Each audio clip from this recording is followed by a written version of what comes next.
Pigeon Forge. This is the island. It is a collection of shops, restaurants, bars, hotels, all unto itself here in Pigeon Forge. But as we know, it takes a village. And no man is an island.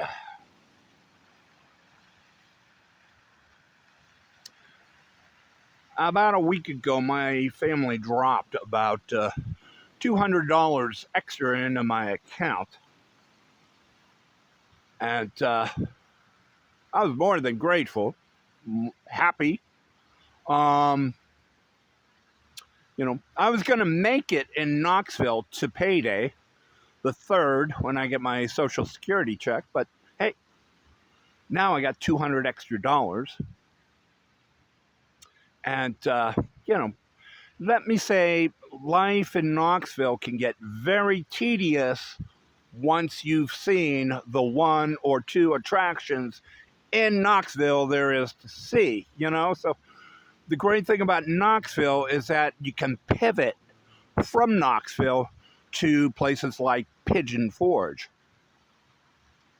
And so with the $200, that's what I thought I'd do. I thought I'd break a routine, the tedium of going to the library every day and Netflixing and Netflix chill, and head out to what I saw along the road heading back to Knoxville one day. A sign in Pigeon Forge, or it was in Seville, I think it was, just next to Pigeon Forge, that I saw this sign, and it said Forbidden Caverns, like 2 miles or 12 miles or something. Just saw it off the parkway here. So I thought, hey, it would be great to take a morning and go to Forbidden Caverns. I know, the shuttle don't run, on the weekends. It is Halloween weekend. But I thought I could Uber in and just Uber out. Uber gave me a great price. I figure round trip, I can do it. So I Ubered in.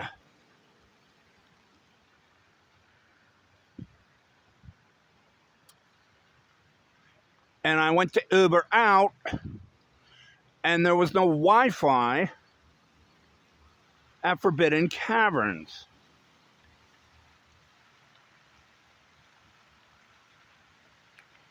And then, of course, they play, we're so out of it here, we're so far away from Seville. Oh, you're right, they're in Seville. They're right next door to Pigeon Forge, This, we're too cheap to buy a router to provide, Wi-Fi to our customers. It's just, I don't buy it. They're not in the backwoods of the Smokies, So I say, okay, call me a cab,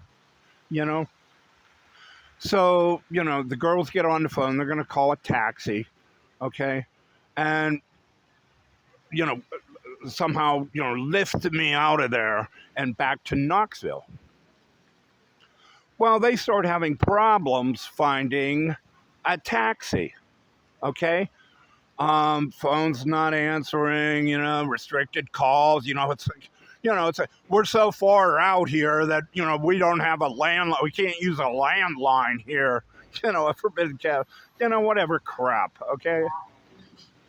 Again, keep the, it takes a village, and, no man is an island here.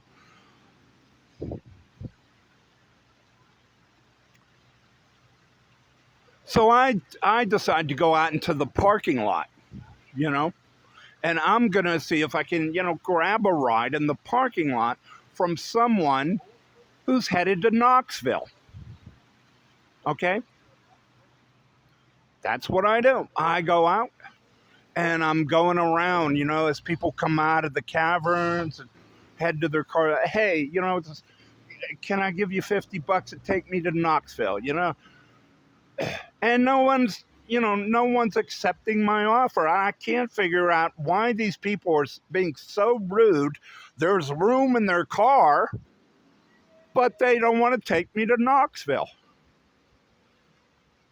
Then it dawns on me. I look around the parking lot.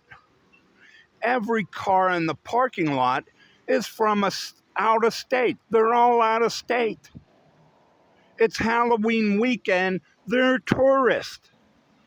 They're not going to go to sleepy Knoxville. They're going to come here to where the circus is, where the party is. They're coming to Pigeon Forge.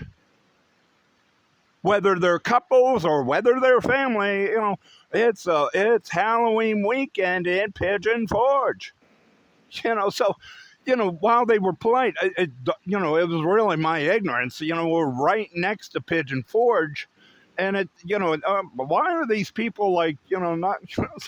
They're coming here. They're not going. They're coming with the Dancing Waters and the Margaritaville Hotel. And Old Smoky. So finally, this woman who works at Forbidden Caverns gets me a cab. $120 to Knoxville. So this ain't good. I said, yeah, send him over. So 2 hours later, he pulls up and I get in. And, it's dawning on me now that, first of all, I don't want to spend $120. This was supposed to be like $100, day trip out of Knoxville. I'm not going to be $200 in the hole just in transportation costs.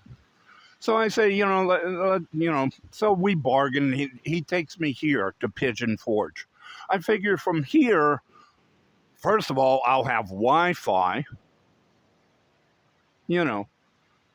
And I can get an Uber, hopefully, to take me to Knoxville. So I get on the Wi-Fi and I get on the Uber app and I order an Uber to Knoxville. Great price, by the way. Yeah. Hey. He never shows. All right. Never shows up. But that doesn't mean that Uber hasn't taken my money. Uber's taken my money. And now there's a credit on a bank account of mine for the cost of the trip. At the end of the month, that this person on Social Security must tolerate. All right. So,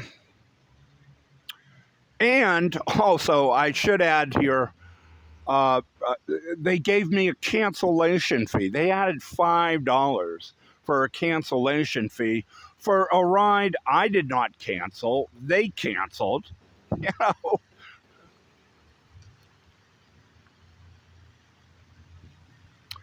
So I slept last night in Patriot Park after a good dosing of 211.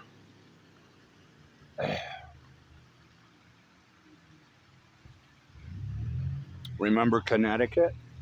And so I get up this morning, and the first thing I do is, hey, let's see if I can get out of here, because I really don't like being here. This ain't my kind of town. So I, again, get on the Wi-Fi and call up an Uber. Again, I get a great price, but no ride back to Knoxville. And again,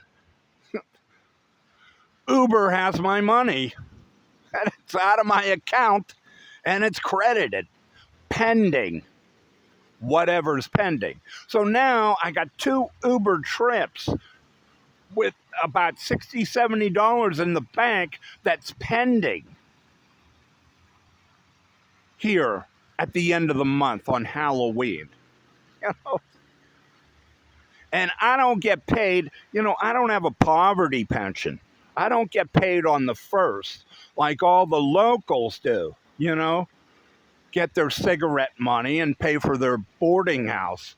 I get paid on the third. I have a work record, and that's been more of a penalty to me than anything else.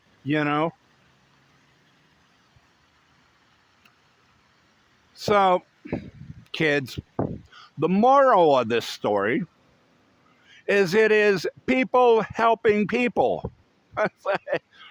Remember Mr. Rogers. It takes it. You got to look for helpers. Helpers. Find your helpers. Because no one is an island here. It's about people helping people. All right? You wonder why I want to be alone. In the hills.